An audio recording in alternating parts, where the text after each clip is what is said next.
शामराव ऑफिसमध्ये गेल्या गेल्या साहेब त्यांना बोलावून घेतात.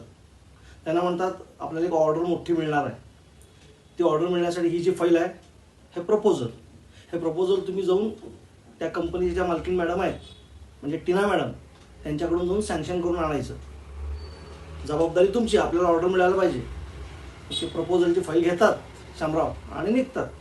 आता प्रपोजल सँक्शन करून आणायचं आहे, प्रपोजलवर साईन हवी म्हटल्यावर शामराव जातात. त्यांना एक आयडिया येते डोक्यात. ते म्हणतात जाताना बुके घेऊन जाऊया.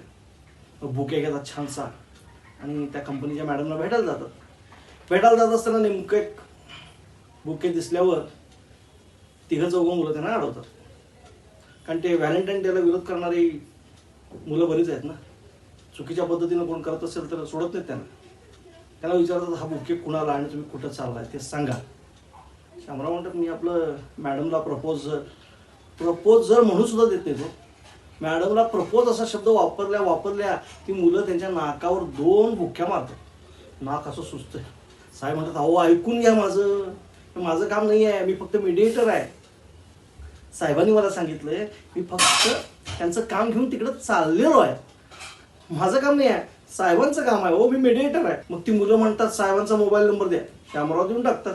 साहेबांचा पत्ता द्या, घरचा आणि ऑफिसचा दोन्ही देऊन टाकतात. आणि शामराव कशी आपली सुटका करून घेतात. आता शामराव घरी गेले आणि त्यांना लागलं होतं. आता साहेबांचं काय झालं ते ऑफिसमध्ये दुसऱ्या दिवशी गेल्यानंतरच कळणार. अवघड आहे.